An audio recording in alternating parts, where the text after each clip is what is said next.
Hello, dear friends. Today we are going to start chapter friction, objective first segment of SC Verma. Let's start with the question number 1. Question कहता है in a situation the contact force by a rough horizontal surface on a body placed on it has constant magnitude. If the angle between the force and the vertical is decreased, the frictional force between the surface and the body will. सबसे पहले हम question का मतलब समझ ले क्या कहता है क्वेश्चन। हॉरिजॉन्टल सरफेस पर ये एक बॉडी रखी हुई है। मान लिया बॉडी का मास m है तो वेट हो गया mg डाउनवर्ड डायरेक्शन में, ये आ गया इस पर नॉर्मल रिएक्शन n। मान लो मैं इस पर हॉरिजॉन्टल डायरेक्शन में राइट साइड में कोई फोर्स लगाता हूं तो इस पर फ्रिक्शन आ जाएगा लेफ्ट साइड में, वो फ्रिक्शन हो गया स्मॉल f। क्लियर। अब अगर मैं आपसे ये कहूं कि सरफेस की वजह से इस बॉडी पर कांटेक्ट फोर्स लिखना है तो कांटेक्ट फोर्स का मतलब क्या हुआ कि दो बॉडीज के एक दूसरे के कांटेक्ट में आने की वजह से जो फोर्स लगता है उसको हम कांटेक्ट फोर्स बोलते हैं। अब ये सरफेस हमारे इस ब्लॉक या बॉडी पर दो फोर्सेस लगा रही है, एक तो ये फ्रिक्शन का फोर्स है और एक ये नॉर्मल रिएक्शन है। तो सरफेस की वजह से ब्लॉक पर जो कांटेक्ट फोर्स लगेगा वो इन दोनों फोर्सेस का रिजल्टेंट फोर्स होगा। तो इनका रिजल्टेंट फोर्स अगर मैं वेक्टर की हेल्प से यहां पर ड्रॉ करता हूं, देखना ध्यान से, तो रिजल्टेंट फोर्स कौन सा आएगा? ये वाला हमारा रिजल्टेंट फोर्स आएगा। मान लो हमारा रिजल्टेंट फोर्स आया F। ठीक। अब क्वेश्चन ये कहता है if angle between this force and the vertical is decreased. मान लो हमारे फोर्स, कांटेक्ट फोर्स और नॉर्मल रिएक्शन के बीच में या वर्टिकल के बीच में जो एंगल है वो थीटा है। क्वेश्चन कहता है कि थीटा की वैल्यू को अगर हम डिक्रीज करते हैं तो फ्रिक्शन पर क्या इफेक्ट आएगा, यही तो हमारा क्वेश्चन है। ठीक। अब यहां से अगर हम चेक करें तो ये हमारा एक राइट एंगल ट्राइंगल बनता है।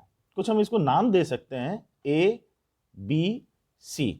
Right angle triangle A B C को बेटा अगर हम देखें तो हम लिखेंगे tan theta is equals to perpendicular upon base. Perpendicular का मतलब हो गया फ्रिक्शन और बेस हो गया है n। Am I clear? Say yes और no? Okay. Now tan theta into n, tan theta sorry, tan theta into n is equals to f। Okay. Now tell me what is the effect on the friction. F1 हमको effect check करके देखना है, n की value किसके equal आएगी? mg के equal, तो ये तो कांस्टेंट हो गया। और क्वेश्चन ये कहता है कि हमने थीटा की वैल्यू को डिक्रीज कर दिया। अब थीटा की वैल्यू को अगर हम डिक्रीज करेंगे तो tan थीटा की वैल्यू डिक्रीज हो जाएगी और tan थीटा की वैल्यू अगर डिक्रीज हो जाएगी तो फ्रिक्शन की वैल्यू भी डिक्रीज हो जाएगी। तो हमारा कौन सा ऑप्शन सही होगा? बी ऑप्शन करेक्ट ऑप्शन होगा। क्लियर हुई बच्चों ये बात? नेक्स्ट क्वेश्चन पर अपन चलते हैं, इंपोर्ट करते हैं अपन क्वेश्चन नंबर 2। देखें क्वेश्चन नंबर 2 क्या कहता है। While walking on ice, one should take small steps to avoid slipping. Sleeping से बचने के लिए आदमी को छोटे छोटे कदम रखते हुए चलना चाहिए जब वो बर्फ पर चलता है। This is because smaller steps ensure. छोटे छोटे कदम रखने से क्या फायदा होता है, इस कॉन्सेप्ट को समझने के लिए अपन एक बार हॉरिजॉन्टल सरफेस पर रोलिंग मोशन को समझने की कोशिश करते हैं। SC वर्मा की थ्योरी में भी इसको समझाया हुआ है कि इस तरीके से जब रोलिंग मोशन होता है, मान लो एक व्हील है, एक पहिया है जो इस तरीके से रोलिंग मोशन करता हुआ जा रहा है, तो एक्चुअल में ये जो सरफेस होती है ये थोड़ा सा इस तरीके से बेंड हो जाती है। ठीक है। अब यहां पर जो नॉर्मल रिएक्शन लगता है तो उस नॉर्मल रिएक्शन का एक कंपोनेंट इधर कहीं से पास होता है, सेंटर से पास होने के बजाय। तो इस पर जो फ्रिक्शन आया वो अपोजिट डायरेक्शन में आया। ठीक। अब अगर मैं इस सेंटर पॉइंट के अबाउट टॉर्क की बात करूं, टॉर्क, और मान लो कि सेंटर से ये जो नॉर्मल रिएक्शन का परपेंडिकुलर डिस्टेंस है इसको x मान लिया जाए और जो फ्रिक्शन है उसका यहाँ से जो परपेंडिकुलर डिस्टेंस है वो r है, ठीक। तो हम लिखेंगे F R is equals to N X. Am I clear? तो फ्रिक्शन क्या हो जाएगा, F equals to N X upon R, ये हमारे पास में फ्रिक्शन की वैल्यू आएगी, ठीक। अब थोड़ा सा इस चीज को क्वेश्चन में जो सिचुएशन दी हुई है बच्चों उससे कोरिलेट करने की कोशिश करना कि आइस पर जब हम चलने की कोशिश करते हैं तो जब हम एक कदम रख करके दूसरे कदम को आगे बढ़ाते हैं तो वो कुछ एक तरीके से रोलिंग मोशन टाइप की सिचुएशन ही बनती है कि एक कदम रखा फिर उठा करके पीछे से दूसरे कदम को उठा करके आगे लाए, फिर उस कदम को उठा करके आगे लाए, तो आगे से आगे हम इस तरह से चलते रहते हैं, तो समहाउ वो कुछ एक रोलिंग मोशन टाइप का मोशन ही हो रहा है। अब सोचो हम अगर बड़े स्टेप्स लेकर के चलेंगे तो बड़े स्टेप्स लेने का मतलब हुआ कि x की वैल्यू ज्यादा हो जाएगी, गैप ज्यादा हो जाएगा, x की वैल्यू ज्यादा हो जाएगी तो फ्रिक्शन ज्यादा हो जाएगा। हम छोटे स्टेप्स लेंगे तो फ्रिक्शन कम आएगा। तो this is because smaller steps ensure which friction, larger friction और smaller friction, smaller friction. So the second means B option is the correct option. Clear? Let's move on to the next question. Question number 3. Import करते हैं question number 3 को। ये question number 3, a body of mass m is kept on a rough horizontal surface, coefficient of friction mu दिया हुआ है। A person is trying to pull the body by applying a horizontal force, but the body is not moving. The force by the surface on A is F where? क्या हमें question का मतलब समझ में आया? सबसे पहली बात तो बच्चों ये ढूंढे कि हमें एक्चुअल में कौन सा फोर्स कैलकुलेट करना है। The force by the surface on A. A क्या चीज है? A body of mass M is kept on a rough horizontal surface, coefficient of friction दिया हुआ है, person is trying to pull the body by applying a horizontal force but the body is not moving, the force by the surface on A। A का मतलब यहाँ पर body से ही होगा, हालांकि इस चीज को डिफाइन नहीं किया हुआ है। हम समझते हैं एक बार कि एक्चुअल में इस चीज का मतलब क्या है कि ये बॉडी है, बॉडी का मास हमने कैपिटल M कह दिया, तो इसका जो mg है वो वर्टिकली डाउनवर्ड डायरेक्शन में आ गया और ये हमारा नॉर्मल रिएक्शन आ गया भाई इस डायरेक्शन में। हम इस डायरेक्शन में हॉरिजॉन्टल एक फोर्स लगा रहे हैं तो इधर की तरफ एक फ्रिक्शन का फोर्स आ रहा है, ठीक है। अब हमको ये कैलकुलेट करना है कि सरफेस की वजह से इस बॉडी पर जो फोर्स लग रहा है वो कितना लग रहा है। वही कॉन्टैक्ट फोर्स वाली बात आ गई। तो सरफेस की वजह से इस बॉडी पर दो फोर्स आ रहे हैं, एक तो ये फ्रिक्शन वाला फोर्स आ रहा है और एक नॉर्मल रिएक्शन आ रहा है। तो एक्चुअल में जो रिजल्टेंट फोर्स लग रहा है वो कितना लग रहा है, हम इन दोनों का रिजल्ट अगर निकालेंगे तो कितना आएगा, n square plus F square under the root. Am I clear? This is the force applied by the surface on the body. तो सरफेस की वजह से बॉडी पर जो फोर्स आ रहा है वो इतना आ रहा है, root n square plus F square.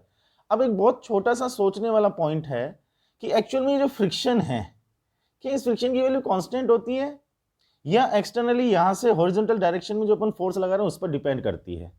बच्चों आपने स्टैटिक फ्रिक्शन और काइनेटिक फ्रिक्शन दो तरह के फ्रिक्शन पढ़े और इन दोनों फ्रिक्शन की एक बाउंड्री लाइन होती है जिसको अपन बोलते हैं लिमिटिंग फ्रिक्शन। एक्चुअल में जो लिमिटिंग फ्रिक्शन होता है that is the upper most limit of the static friction. इसका मतलब स्टैटिक फ्रिक्शन की जो मैक्सिमम पॉसिबल वैल्यू होती है उसी को अपन लिमिटिंग फ्रिक्शन बोलते हैं। और जब वो लिमिटिंग फ्रिक्शन वाली चीज क्रॉस हो जाती है तो उसके बाद में बॉडी मूव करना स्टार्ट कर देती है और इन दैट केस बॉडी पर जो फोर्स लगता है उसको अपन काइनेटिक फ्रिक्शन बोलते हैं, ठीक। हमारे क्वेश्चन में पहले सिचुएशन क्या दी हुई है, whether the body is moving और नॉट मूविंग। क्वेश्चन में क्लियरली मेंशन है but the body is not moving. इसका मतलब ये बात तो क्लियर होगी कि हमारी बॉडी पर जो फ्रिक्शन आ रहा है एफ वो स्टैटिक फ्रिक्शन है, स्टैटिक फ्रिक्शन है। अब हम स्टैटिक फ्रिक्शन के लिए एक बात जानते हैं कि स्टैटिक फ्रिक्शन जो होता है वो सेल्फ एडजस्टिंग फोर्स है। सेल्फ एडजस्टिंग फोर्स का मतलब हुआ वो एक्सटर्नल फोर्स के अकॉर्डिंग अपने आप को एडजस्ट करता है। फॉर एग्जाम्पल मैं कहता हूं कि एक बॉडी के लिए लिमिटिंग फ्रिक्शन मैं वैल्यू लेकर के चलता हूं, एक बार थोड़ा सा मैं इस चीज को एक्सप्लेन जरूर करना चाहूंगा कि मान लो लिमिटिंग फ्रिक्शन की वैल्यू 5 न्यूटन है। So we need to understand the meaning of this. हमको पहले बच्चों इस चीज का मतलब समझ में आना चाहिए कि लिमिटिंग फ्रिक्शन एक्चुअल में है क्या चीज।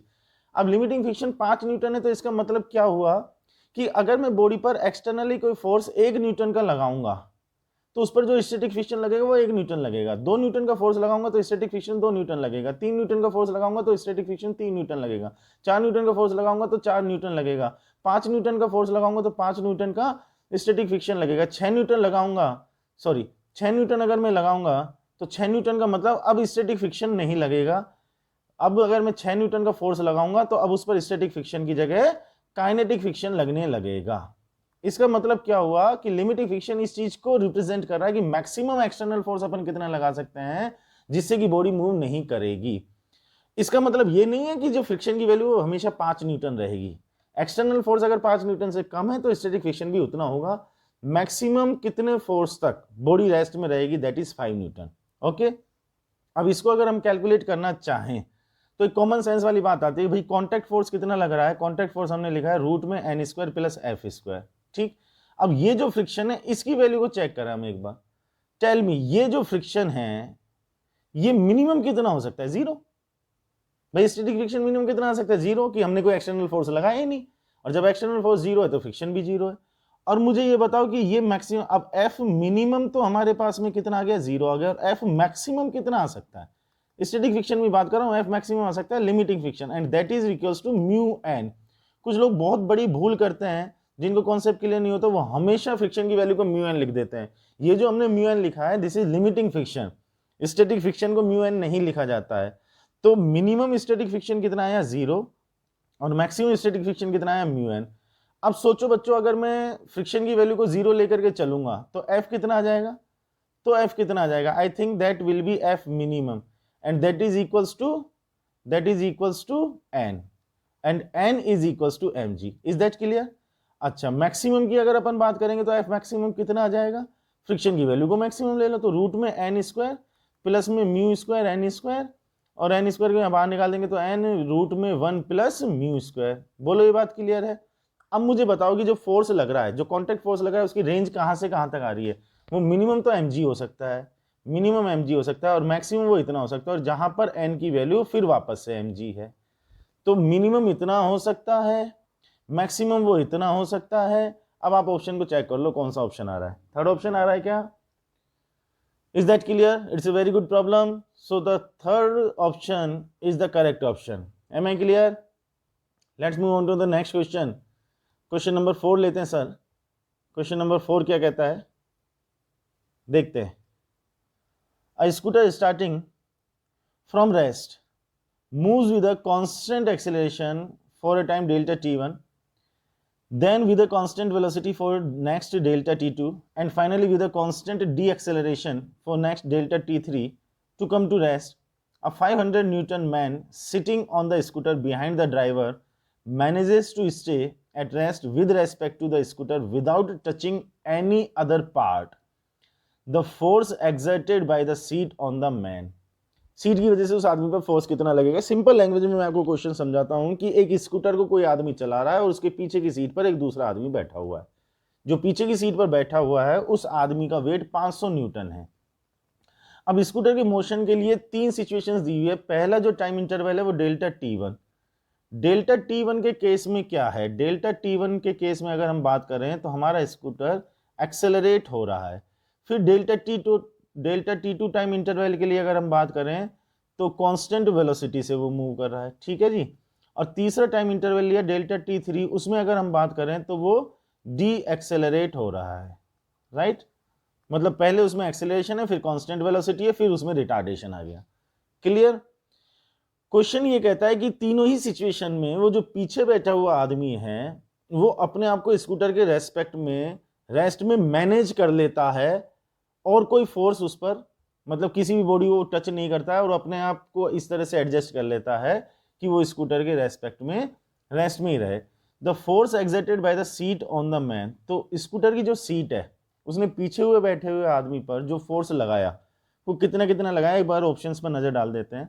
500 Newton through out the journey, पूरी जर्नी में उस पर सीट की वजह से 500 न्यूटन लगा। सेकंड में लेस देन 500 न्यूटन, पूरी जर्नी में 500 न्यूटन से कम लगा। थर्ड में 500 न्यूटन से ज़्यादा लगा। फोर्थ में डेल्टा t1 टाइम के लिए तो 500 न्यूटन से ज़्यादा लगा, डेल्टा t3 के लिए भी 500 न्यूटन से ज़्यादा, और डेल्टा t2 टाइम के लिए 500 न्यूटन के इक्वल लगा। ठीक है जी। चलो हम पहली सिचुएशन लेते हैं, जब वो एक्सेलरेट हो रहा है तो पीछे सीट पर एक आदमी बैठा हुआ है। सोचो उस आदमी की क्या सिचुएशन बन रही है, सीट के कॉन्टेक्ट में है। अब स्कूटर अगर एक्सेलरेट हो रहा है तो इस आदमी पर सूडो फोर्स एम इधर की तरफ लगेगा, एम इधर की तरफ लगेगा तो आदमी पर फ्रिक्शन म्यू एन इधर की तरफ लगेगा, और फोर्सेज की अगर अपन बात करें तो mg डाउनवर्ड डायरेक्शन में आएगा, नॉर्मल रिएक्शन अपवर्ड डायरेक्शन में आएगा। सीट की वजह से आदमी पर फोर्स, एक तो ये नॉर्मल रिएक्शन और एक ये फ्रिक्शन का फोर्स आया। इसको अगर हम कैलकुलेट करेंगे तो ये कितना आएगा, n रूट में 1 प्लस म्यू स्क्वायर। क्या मैं इसको डायरेक्टली अब बोल सकता हूँ भाई, इन दोनों का रिजल्ट अगर हम निकालेंगे तो रूट में n square plus mu square N square, N को बाहर निकालेंगे तो ये चीज आ गई। अच्छा, n की वैल्यू किसके इक्वल है, n की वैल्यू mg के इक्वल है, तो n equals to mg and mg is equals to 500 newton. अब सोच करके देखो, ये वैल्यू ग्रेटर देन 1 आएगी, तो इसका मतलब ये वैल्यू ग्रेटर देन 500 न्यूटन आएगी। बोलो हाँ या ना। तो डेल्टा T1 मतलब पहले टाइम इंटरवल के लिए अगर अपन बात करेंगे तो फोर्स जो होगा वो 500 न्यूटन से ज्यादा आएगा। सेकंड सिचुएशन को कंसीडर करने से पहले बच्चों में एक बार थर्ड सिचुएशन को कंसीडर कर लेता हूं, क्योंकि ये कुछ फर्स्ट सिचुएशन के जैसी ही है। अब आपको बात समझ में आ भी रही होगी कि अगर इसमें रिटार्डेशन आएगा ए का, तो अब सूडो फोर्स आगे की तरफ आएगा एम में, तो अब फ्रिक्शन पीछे की तरफ आएगा म्यू एन। अच्छा, एम जी नीचे लगेगा, नॉर्मल रिएक्शन एन ऊपर की तरफ आएगा, तो अभी भी सीट की वजह से आदमी पर जो फोर्स आएगा वो एन रूट में 1 प्लस म्यू स्क्वायर ही आएगा। ये दोनों फोर्सेज हैं, इन दोनों फोर्सेज का रिजल्ट निकालेंगे तो अभी भी ये वैल्यू ग्रेटर देन 500 न्यूटन आएगी। Am I clear. Constant velocity के केस में बेटा अगर हम बात करेंगे तो ये जो आदमी सीट पर बैठा हुआ है इस पर कोई सूडो फोर्स नहीं लगेगा, कोई सूडो फोर्स नहीं लगेगा, तो इस पर ये नॉर्मल रिएक्शन आएगा। अब वो स्कूटर के रेस्पेक्ट में अगर रेस्ट में रहेगा, कोई सूडो फोर्स नहीं लगेगा, तो उस पर कोई फ्रिक्शन आएगा कि नहीं आएगा। तो सीट की वजह से उस आदमी पर जो कॉन्टैक्ट फोर्स लगेगा वो केवल नॉर्मल रिएक्शन लगेगा, और नॉर्मल रिएक्शन कितना आएगा, 500 न्यूटन। तो हमको बात शायद क्लियर हो गई कि डेल्टा T1 और डेल्टा T3 के लिए अगर हम बात करेंगे तो जो फोर्स आएगा वो 500 न्यूटन से ज्यादा आएगा, और डेल्टा T2 के लिए अगर अपन बात करेंगे तो फोर्स 500 न्यूटन आएगा। Which option is the correct option? Fourth option is the correct option. This is also a good question. Am I clear? Next question पर अपन मूव करते हैं, वो है हमारा क्वेश्चन नंबर 5। इंपोर्ट करते हैं हम question number 5। Question number 5, consider the situation shown in the figure. The wall is smooth, but the surfaces A and B in contact are rough. The friction on B due to A in equilibrium. Equilibrium में अगर बात करें तो B पर A की वजह से जो फ्रिक्शन आएगा वो कौन से डायरेक्शन में आएगा। ठीक है, क्वेश्चन क्लियर। मैं इसी फिगर में काम कर देता हूं। ये जो वॉल हमको दी हुई है स्मूथ दी हुई, स्मूथ का मतलब यहां पर तो कोई फ्रिक्शन काम कर नहीं रहा है भाई। ठीक है, अच्छा ए और बी के कॉन्टेक्ट पर बात करें तो पहले मैं एक काम और कर लूँ कि इसका वेट दिखा देता हूँ डाउनवर्ड डायरेक्शन में एम ए इंटू जी, ऐसे इसका वेट दिखा देता हूँ मैं डाउनवर्ड डायरेक्शन में एम बी इंटू जी। अब ए और बी की बेटा जो कॉन्टेक्ट सरफेस है वहां पर फ्रिक्शन लगेगा। ठीक है, इक्विलिब्रियम की अगर अपन बात करें, सोचना भी सिचुएशन को ध्यान से देखना भाई, यहां पर जो फ्रिक्शन आएगा तो दो फ्रिक्शन आएंगे, ए पर बी की वजह से आएगा, बी पर ए की वजह से आएगा, और दोनों फ्रिक्शन एक दूसरे के अपोजिट आएंगे। अगर मैं ए के इक्विलिब्रियम को देखूं, मैं कहता हूं कि यार मुझे ए का इक्विलिब्रियम चाहिए, तो इस mg को बैलेंस करने के लिए मुझे फोर्स ऊपर की तरफ चाहिए। इसका मतलब यहां पर ए पर बी की वजह से जो फ्रिक्शन लगेगा, ए पर बी की वजह से जो फ्रिक्शन लगेगा वो अपर डायरेक्शन में लगना चाहिए, and that force must balance this weight of A. Is that clear? अच्छा, ए पर अगर फ्रिक्शन ऊपर की तरफ आएगा तो फिर बी पर फ्रिक्शन नीचे की तरफ आना चाहिए। अब सोचो, ए का इक्विलिब्रियम तो हो गया कि इस फ्रिक्शन ने ए के वेट को बैलेंस कर लिया, लेकिन बी के लिए अगर बात करेंगे तो फ्रिक्शन भी नीचे आ गया, एमजी भी नीचे आ गया, तो उस पर तो इक्विलिब्रियम बनेगा ही नहीं। फिर आप कहेंगे कि सर अब उल्टा सोचो, ये फ्रिक्शन के डायरेक्शन है ना, आपने गलत ले लिया सर, ये फ्रिक्शन है ना, उल्टे करके देखो आप। ठीक है भाई, हम ए के बी के इक्विलिब्रियम की अगर बात करें तो बी पर फ्रिक्शन किधर आना चाहिए, ऊपर आना चाहिए, तो बी इक्विलिब्रियम में हो सकता है कि उस पर ऊपर की तरफ जो फ्रिक्शन लगेगा वो एमजी को बैलेंस कर दे। लेकिन अगर बी पर फ्रिक्शन ऊपर की तरफ आएगा तो ए पर फ्रिक्शन अब नीचे की तरफ आएगा, तो बी का इक्विलिब्रियम हो जाएगा तो ए का इक्विलिब्रियम नहीं होगा। इसका मतलब इस सिचुएशन में अगर ए को इक्विलिब्रियम में करोगे तो बी इक्विलिब्रियम में नहीं, और बी को इक्विलिब्रियम में करोगे तो ए इक्विलिब्रियम में नहीं। इसका मतलब ये सिचुएशन पॉसिबल ही नहीं हो सकती है कि पूरा सिस्टम इक्विलिब्रियम में आ जाए। Is that clear? तो ऑप्शन चेक करते हैं। Friction on B due to A in equilibrium is upward, is downward, is zero, the system can not remain in equilibrium. ये बात सही है क्या?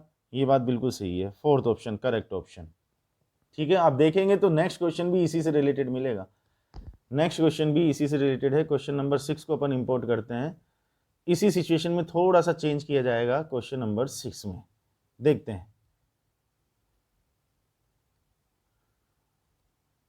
Suppose all the surfaces in the previous problem are rough, अब सारी surfaces rough है, the direction of friction on B due to A. अब उस सिचुएशन में चेंज क्या किया कि भाई दीवार को हम स्मूथ मान रहे थे, दीवार को स्मूथ मत मानो, ये तो चेंज किया है। अब ये तो ए है, क्लियर, और ये बी है। अब यहां से हमने फोर्स लगाया तो यहां से जो नॉर्मल रिएक्शन आएगा वो भी इस फोर्स के इक्वल हो जाएगा।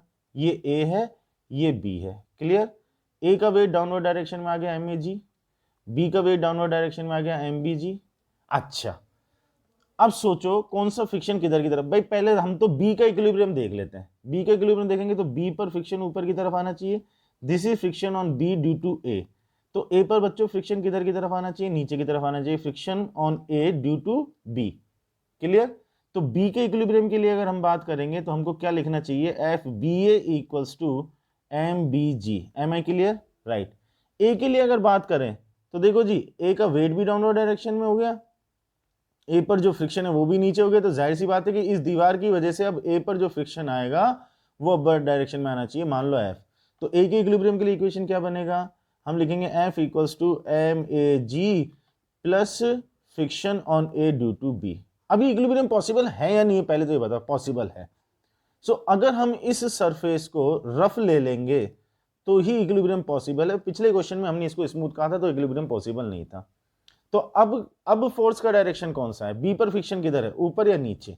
The direction of friction on B due to A, तो what is the direction of the friction, that is upward. इसका मतलब कौन सा ऑप्शन करेक्ट हुआ, ए ऑप्शन करेक्ट हुआ। और ए पर फ्रिक्शन का डायरेक्शन कौन सा है बच्चों, नीचे की तरफ आया, जो बी की वजह से लग रहा है, और जो दीवार की वजह से उस पर लग रहा है वो ऊपर की तरफ आएगा। तो अगर आपसे पूछे कि ए पर दीवार की वजह से फ्रिक्शन किधर है तो वो ऊपर, ए पर बी की वजह से फ्रिक्शन किधर है नीचे, बी पर ए की वजह से फ्रिक्शन किधर है ऊपर। तो ये सारे डायरेक्शंस अपन को क्लियर होने चाहिए। Are you getting my point, am I clear. Let's move on to the next question, that is question number 7। Import करते हैं question number 7।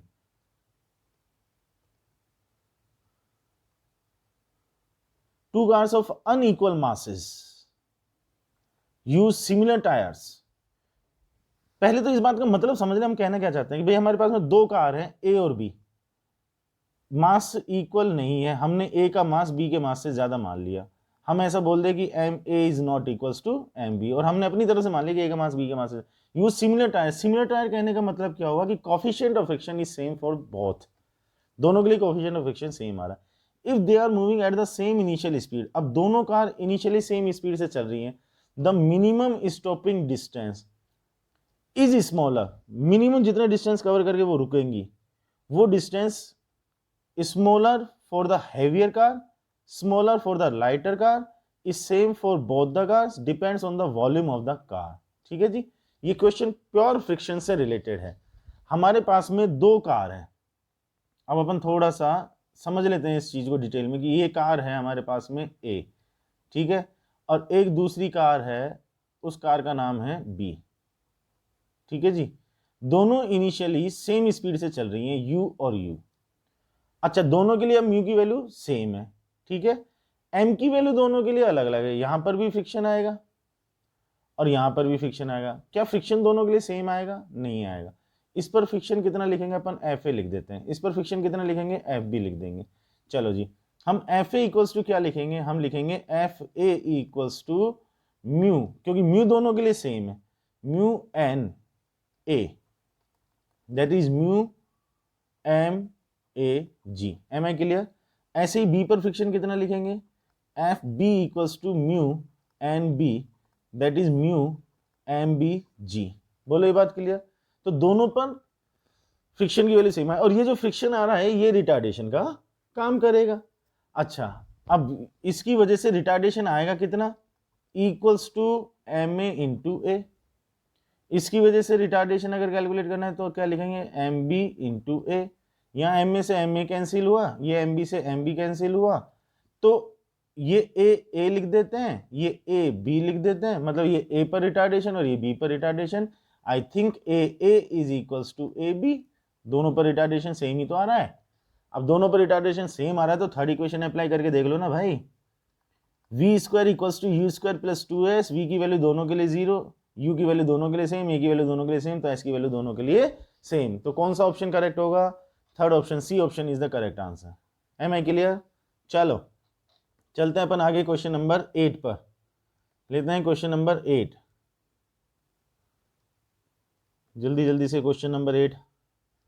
In order to stop a car in shortest distance on a horizontal road one should, एक car horizontal road पर चल रही है, उसको minimum distance में अपन रोकना चाहते हैं, तो वन शुड, तो ड्राइवर को क्या करना चाहिए? Apply the brakes very hard so that the wheels stop rotating, मतलब इतने हार्ड ब्रेक लगाने चाहिए कि जो पहिया है वो घूमना बंद कर दे, रोटेशन बंद हो जाए। Apply the brakes hard enough to just prevent sleeping, pump the brakes, press and release, brake लगाओ छोड़ो, ब्रेक लगाओ छोड़ो, ब्रेक लगाओ छोड़ो। Shut the engine off and not apply brakes, engine बंद कर दो, ब्रेक्स मत लगाओ। तो थर्ड और फोर्थ ऑप्शन तो हमको वैसे ही डाइजेस्ट नहीं हो रहे, ब्रेक लगाएंगे, रिलीज करेंगे, इंजन को बंद कर देंगे, ब्रेक नहीं लगाएंगे, ब्रेक तो लगाना है। सोचने वाला पॉइंट क्या आता है कि ब्रेक हम कितना लगाएं भाई, रोटेटिंग मोशन को खत्म करने वाला लगाएं या स्लीपिंग मोशन को खत्म करने वाला लगाएं। ये बहुत ही सिंपल सा कॉन्सेप्चुअल क्वेश्चन है कि बेटा जब हमारा व्हीकल किसी हॉरिजॉन्टल रोड पर चलता है तो वो रोलिंग मोशन करता हुआ चलता है। ये टायर मान लिया हमने कार का, अब ये रोलिंग मोशन करेगा तो इसमें रोटेशन भी होगा और वो ऐसे भी ट्रांसलेटरी मोशन करता हुआ आगे जाएगा। मैं आपसे ये कहता हूं कि यार कार को मिनिमम डिस्टेंस में रोकना है, तो एक्चुअल में ये जो टायर है ये डिस्टेंस किसकी वजह से कवर कर रहा है? कौन से मोशन की वजह से? रोटेशन की वजह से या ट्रांसलेटरी मोशन की वजह से? सो ऑब्वियसली आपका जवाब होगा कि ट्रांसलेटरी मोशन की वजह से ही तो वो आगे बढ़ रहा है। तो अगर हम उसको मिनिमम डिस्टेंस में रोकना चाहते हैं तो हमको उसके रोटेशन को खत्म करना है या उसके ट्रांसलेटरी मोशन को खत्म करना है? ट्रांसलेटरी मोशन को खत्म करना है। भाई मैं एक सिचुएशन आपके सामने बोलूं कि हमारी कार का पहिया घूम भी रहा है और आगे भी बढ़ रहा है, मतलब रोलिंग मोशन कर रहा है और आगे चलता जा रहा है, चलता जा रहा है, चलता जा रहा है, चलता जा रहा है। अब मैं इतने ब्रेक लगा दूं तो पहिया घूम तो ले लेकिन आगे ना खिसके, तो रुक गई ना कार वहीं पर। ट्रांसलेटरी मोशन ही तो खत्म करना है हमको। मिनिमम डिस्टेंस की अगर बात करनी है तो रोटेशन मोशन खत्म करना है क्या? नहीं। तो मिनिमम कितना ब्रेक अप्लाई किया जाए? मिनिमम इतना ब्रेक तो अप्लाई किया जाए कि जो स्लीपिंग डिस्टेंस है, जो स्लीपिंग मोशन है, वो तो कम से कम खत्म हो सके। तो apply the brakes hard enough to just prevent the sleeping, क्योंकि उस ट्रांसलेटरी मोशन की वजह से ही तो डिस्टेंस कवर हो रहा है। तो हमारा कौन सा ऑप्शन करेक्ट है? सेकंड ऑप्शन करेक्ट है। आगे मेरी बात समझ में, एक सिंपल कॉन्सेप्चुअल क्वेश्चन है। नेक्स्ट क्वेश्चन पर अपन मूव करते हैं, जो है हमारा क्वेश्चन नंबर 9। इंपोर्ट कर लेते हैं क्वेश्चन नंबर 9 को, देखते हैं क्वेश्चन नंबर 9 क्या कहता है। A block A kept on an inclined surface just begins to slide if the inclination is 30 degree. The block is replaced by another block B and it is found that it just begins to slide if the inclination is 40 degree.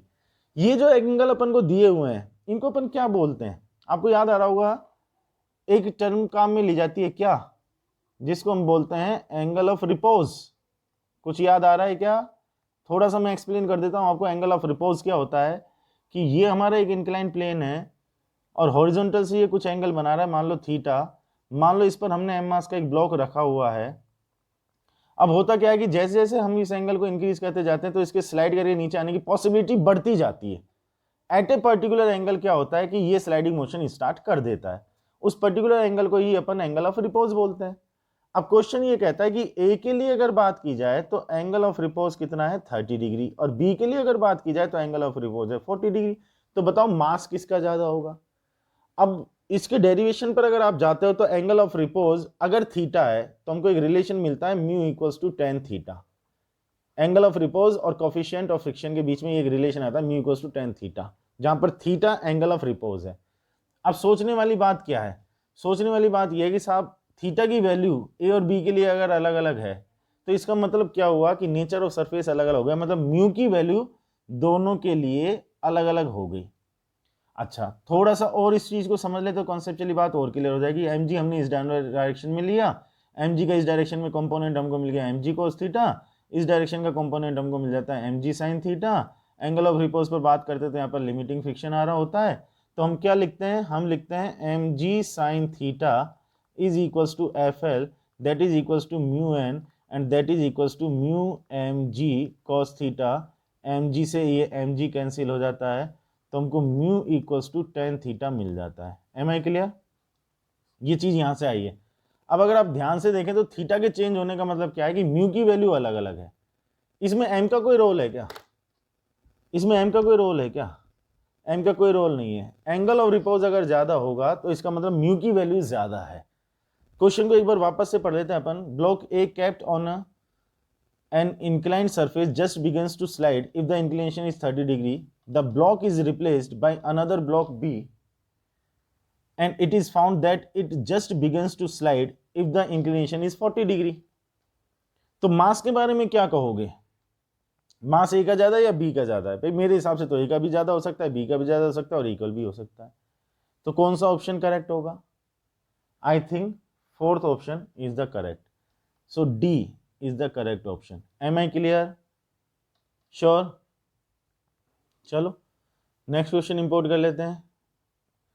इस segment का last question है question number 10। A body of mass m is applying a horizontal force to slide a box of m dash, body की जगह boy है sorry, m dash on a rough horizontal surface. The coefficient of friction between the shoes of the boy and the floor is mu and between the box and the floor is mu dash. In which of the following cases it is certainly not possible to slide the box? ये वही horse cart type की problem है जो S C Verma में दी हुई है। इसको मैं थोड़ा सा अपने तरीके से एक्सप्लेन करता हूँ आपको कि मान लो ये एक बॉक्स है, ठीक है। अब इसको एक लड़का खिसकाता है, मान लो यहाँ पर एक स्ट्रिंग है और ये लड़का इस स्ट्रिंग को पकड़ करके ऐसे खींच रहा है। अपन ऐसी सिचुएशन मान लेते हैं, ठीक है। अब इस बॉय का, इस लड़के का जो मास है वो तो है m और ये जो बॉक्स है इसका मास है m डैश। तो यहाँ पर जो कोफिशिएंट ऑफ फ्रिक्शन है वो है म्यू और यहाँ पर जो कोफिशिएंट ऑफ फ्रिक्शन है वो है म्यू डैश। बोलो बात क्लियर है? 100%। In which of the following cases it is certainly not possible to slide the box. मतलब 4 ऑप्शन अपन को दिए हुए, अपन देखेंगे बाद में कौन सा केस ऐसा है जिसमें ये बॉक्स स्लाइड करके खिसक ही नहीं सकता आगे। ठीक है जी, चलो अपन यहाँ पर थोड़ी सी फोर्सेस की बात कर लेते हैं कि लड़के पर फोर्स किधर लग रहा है, बॉक्स पर फोर्स किधर लग रहा है।